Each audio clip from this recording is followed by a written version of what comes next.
नमस्कार, स्वागत आहे मनीषाज किचन मराठीमध्ये। आज आपल्या मेसमध्ये आपण मटकीची भाजी बनवणार आहोत। तर त्यासाठी 1 किलो मटकी घेतलेली आहे। ती स्वच्छ धुवून आणि मी शिजायला लावलेली आहे। एकीकडे मी फिक्कं वरण लावलेलं आहे कुकरमध्ये। आता आपण मटकीसाठी जे वाटण आहे ते घेतलेलं आहे। सामान हिरवी मिरची, लसूण, टोमॅटो आणि कोथिंबीर। आता याचं आपण वाटण आहे ते छान तेल टाकून भाजून घेणार आहोत। मिरची आणि लसूण मी चांगलं तेल टाकून भाजून घेणार आहे, म्हणजे आपली मटकी छान अशी रशाची करायची आहे तर चटकदार बनते। तर त्यासाठी 2 ते 3 मिनिटे छान असे मिरची आणि लसूण भाजून घेतलेलं आहे। आता त्याच पातेल्यामध्ये मी साधारण 500 ग्राम शेंगदाणे घेतलेले आहेत। तेही छान असे 2 ते 3 मिनिटं लाल रंगावरती म्हणजे छान खरपूस असे भाजून घेणार आहे। आपण 30 ते 40 मुलांसाठी मेसमध्ये भाजी बनवणार आहोत, तर त्यासाठी आपण सर्व साहित्य भाजून घेणार आहोत।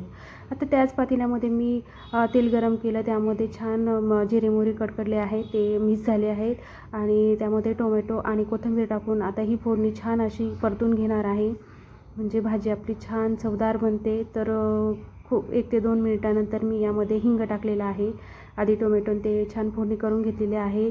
लगेच आपण त्यामध्ये 2 चमचे हळद, 2 ते 3 चमचे लाल मिरची, 2 ते 3 चमचे धना पावडर आणि आपल्या आवडीनुसार आपण मसाले टाकू शकतो। तर आपण या ठिकाणी हिरव्या मिरचीचाही वापर केलेला आहे, त्यामुळे मी अदर मसाले टाकलेले नाहीत। तर जे आपलं आपण भाजीसाठी वाटण तयार केलेलं आहे तर हिरव्या मिरचीचं आणि शेंगदाण्याचं, ते आपण मिक्सरला छान वाटून घेतलेलं आहे, बघू शकता या ठिकाणी। आता हे आपल्या जे भाजी आहे त्यामध्ये आपण ते टाकून घेणार आहोत। तर छान असं गरम पाण्यामध्ये आधी आपण फोडणी उकळून घेतलेली आहे, नंतर ते वाटण केले आपण त्यामध्ये टाकलेलं आहे। या ठिकाणी आपली भाजी छान मस्त अशी रशाची भाजी बनवून तयार आहे। त्यामध्ये चवीनुसार मीठ टाकलेलं आहे। आता आपण लगेच फिक्क्या वरणाला फोडणी देऊन घेऊया।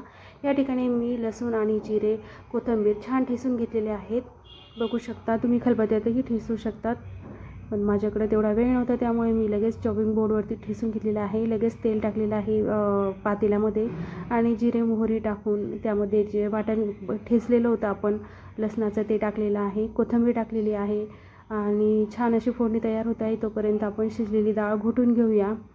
या ठिकाणी गरम पाणी टाकून मी डाळ घोटलेली आहे। लगेच आपली फोडणी तयार होत आहे। त्यामध्ये अर्धा चमचा मी हळद टाकलेली आहे। जास्त हळद मी फिक्क्या वरणाला वापरत नाही, त्यामुळे अर्धा चमचा टाकलेली आहे। लगेच पाणी टाकून फोडणी तयार केलेली आहे आणि जी घोटलेली आपण फिक्की डाळ आहे ती त्यात टाकून घेतलेली आहे।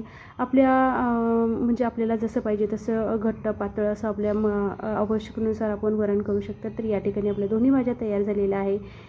तुम्हाला माझा हा व्हिडिओ आवडला असेल तर प्लीज चॅनलला लाईक, शेअर आणि सबस्क्राईब नक्की करा।